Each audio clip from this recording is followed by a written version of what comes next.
Proses program yang saya dan tim pengembang IT di SMA 1 Gapura itu sudah dimulai dari 2015.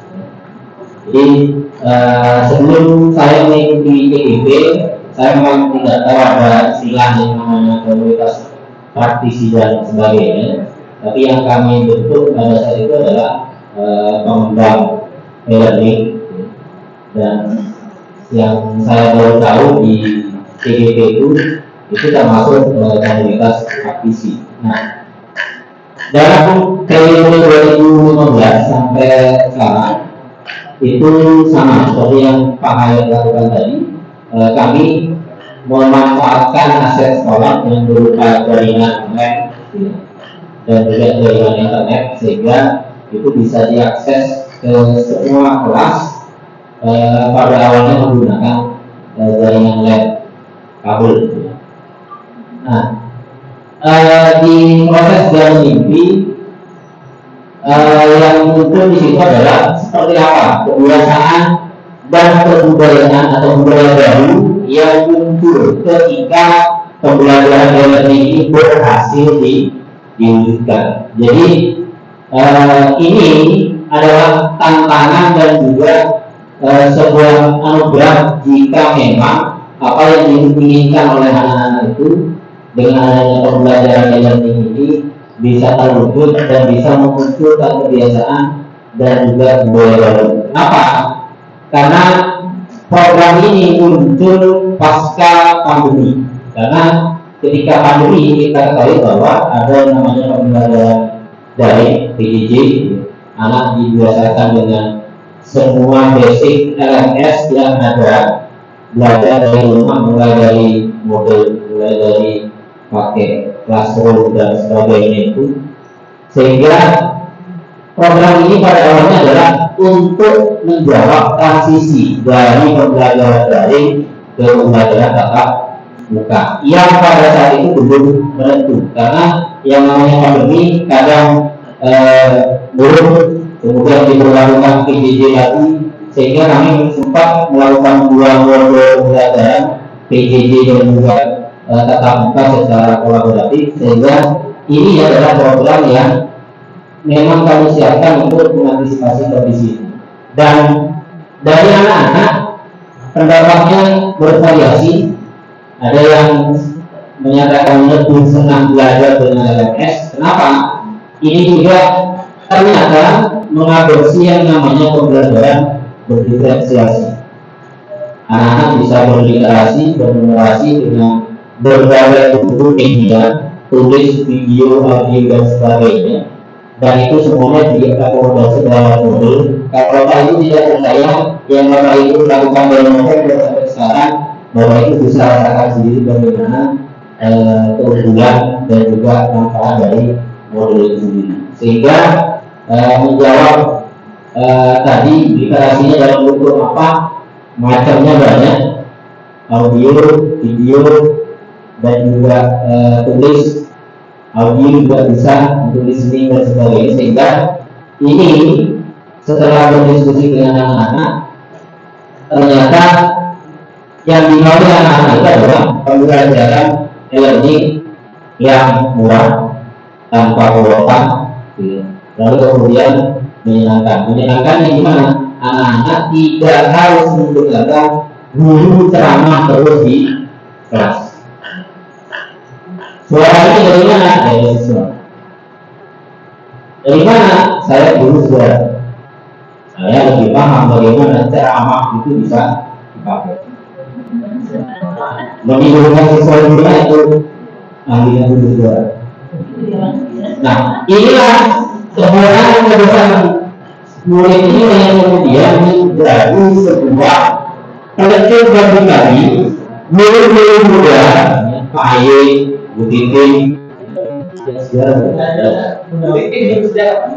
dan juga makhluk-makhluk yang mungkin anak-anak membosankan, tapi ini punya status yang sama. Sejarah membosankan itu karena satu, suruh ngapal tokoh, suruh ngapal kabar. Tapi kalau kita mengedepankan karakteristik karakter tokoh, nilai-nilai yang berhubungan di situ, insya Allah itu tidak akan membosankan. Dalam kehidupan nyata tidak akan ditanya kapan mati itu oleh malaikat pun tidak ditanya.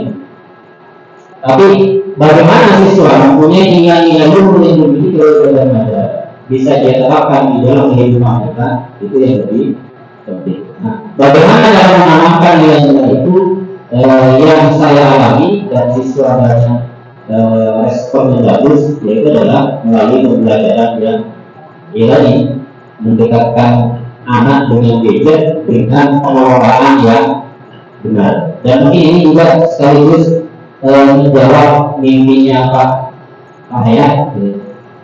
Model ini hanya menggunakan akses point saja, tanpa internet, tanpa kuota. Hanya butuh server dan juga akses point dari yang lain tanpa internet. Nah, aku yang tadi yang kami ada nimbrung di situ itu adalah 6 aktor itu semuanya kami ada berkolaborasi.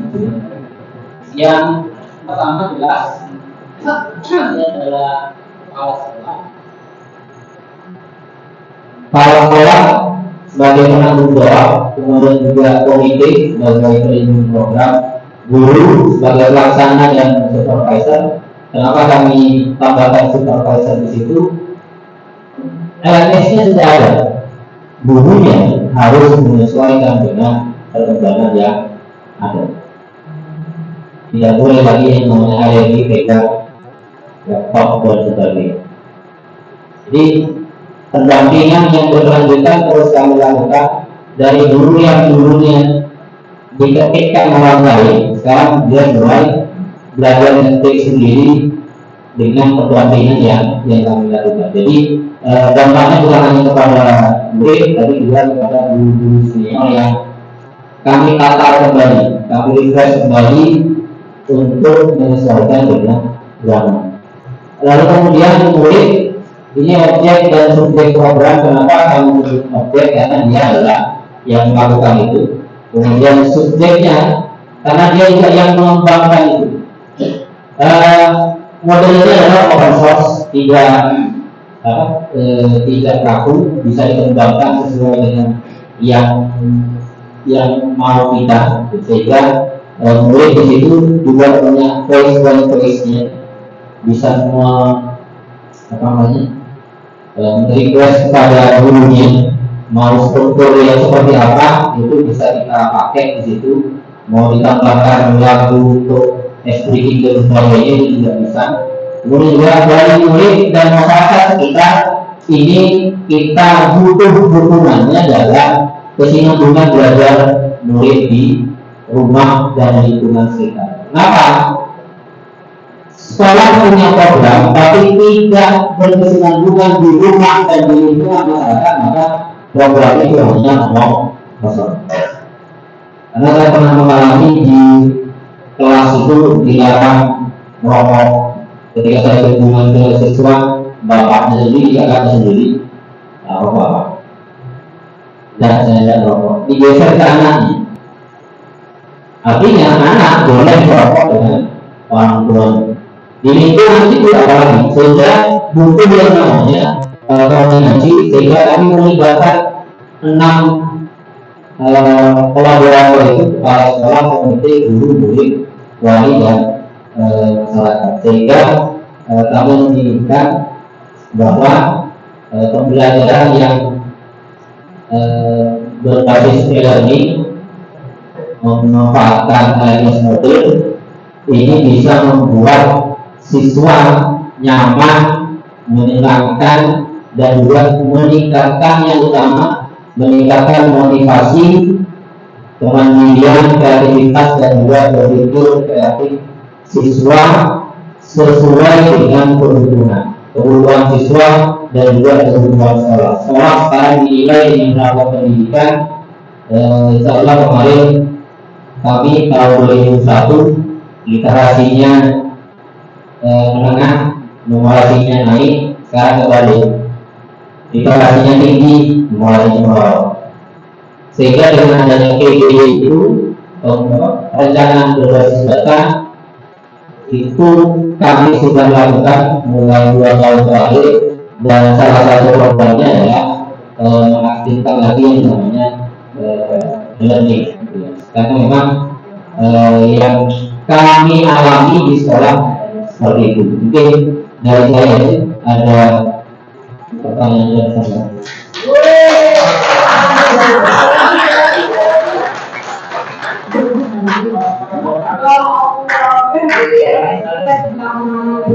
Nah, sedikit. Assalamualaikum warahmatullahi wabarakatuh. Luar biasa sekali terkait program yang dikembangkan. Cuma saya berinisiatif untuk mengetahui lagi karena kemarin saya dilakukan visi sama meeting gitu ya. Kemudian sebagai saudara saya, karena itu juga sebagai seorang guru sejarah, maka saya juga ingin selalu mengetahui terkait program learning. Nah itu yang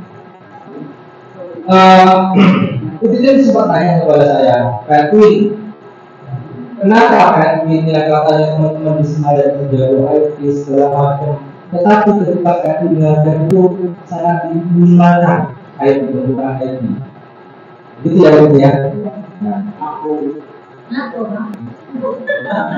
Nah, saya juga seperti ini kepada begitu. Saya memang betul ketika saya mengajar di dalam kelas, saya minimalkan penggunaan IT. Kenapa? Saya ingin timbul kehangatan antara saya dengan anak ini.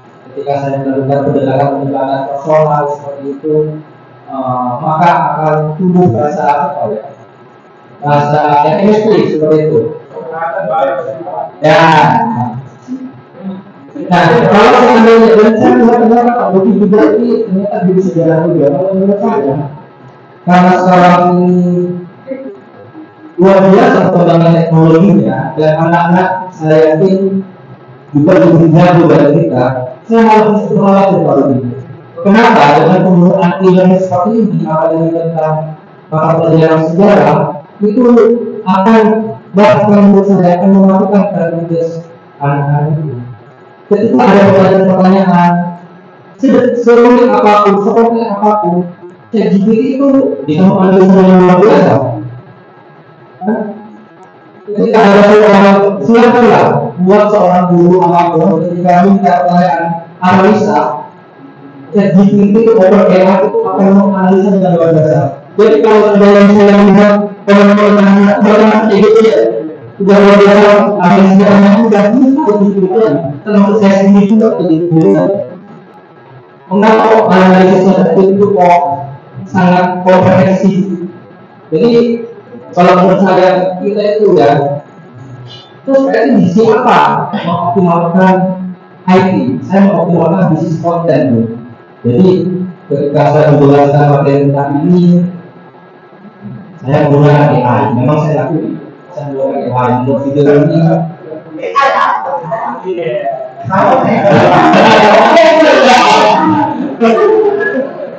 Saya ini dan orang saya ini.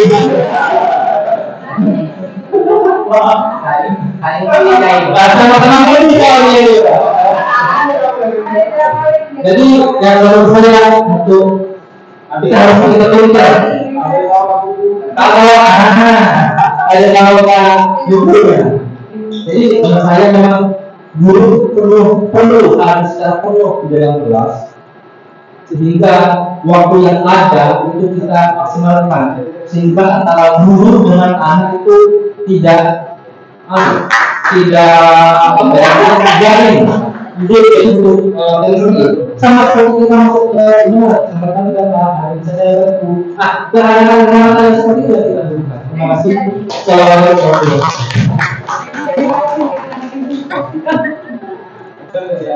Membaca apa dulu? Aku panik.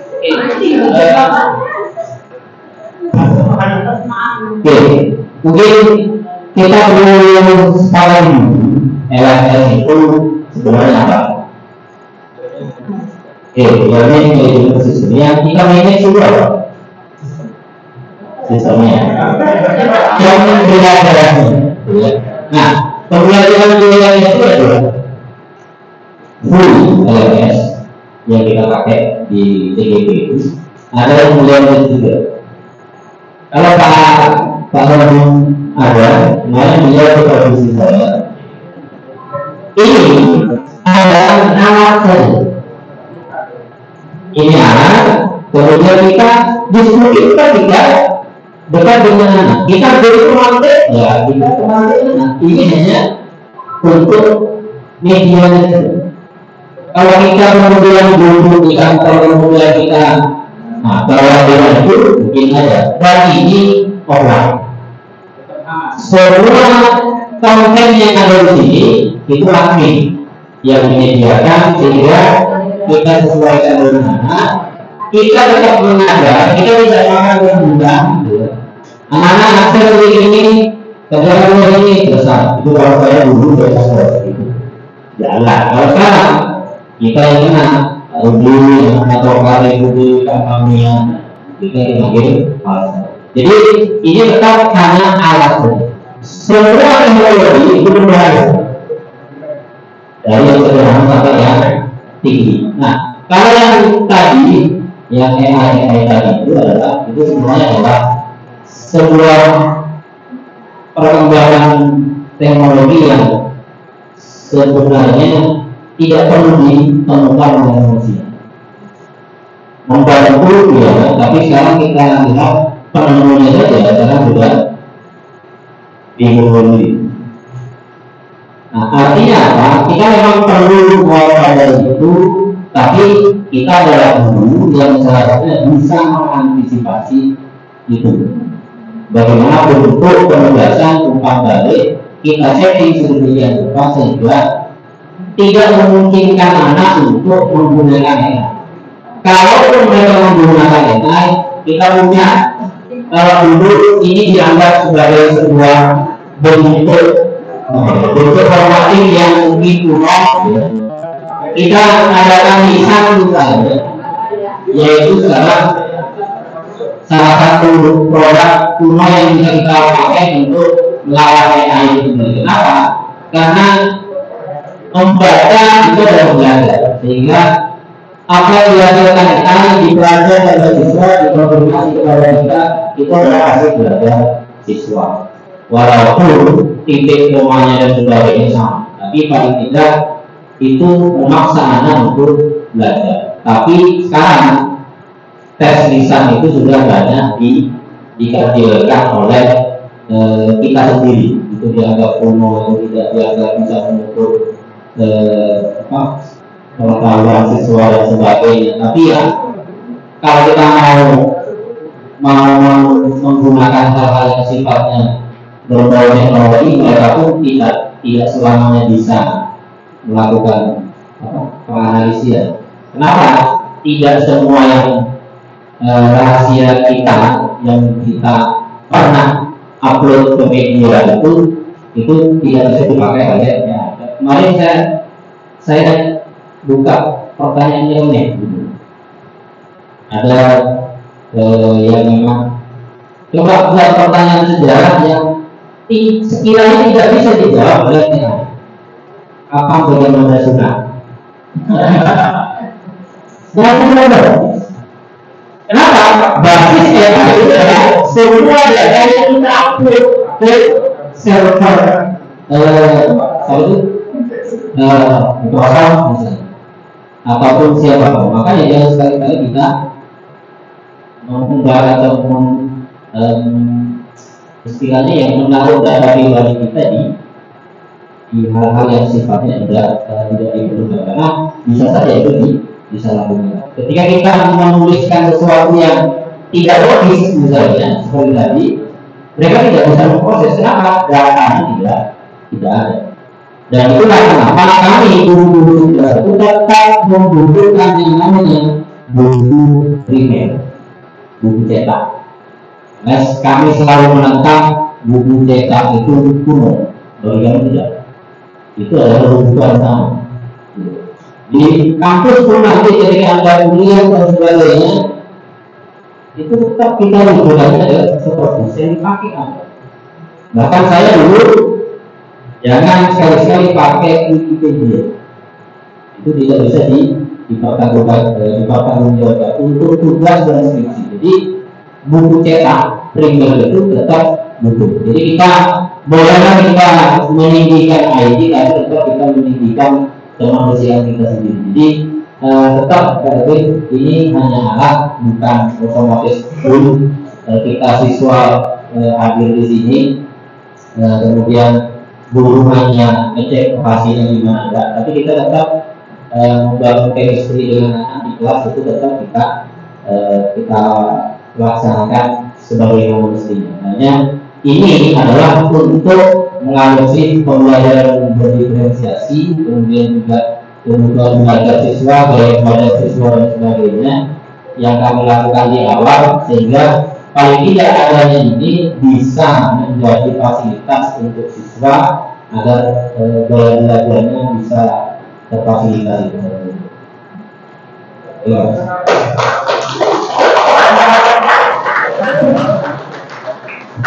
Baik, terima kasih Pak Budi. Insya Allah sudah menunjukkan pukul 40 ya, tinggal 11.40.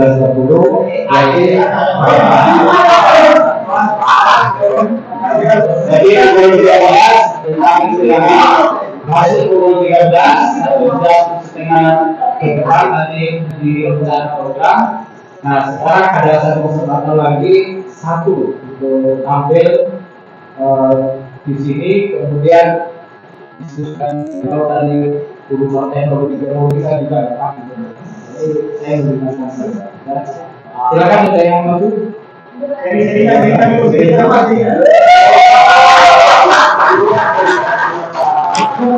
Jadi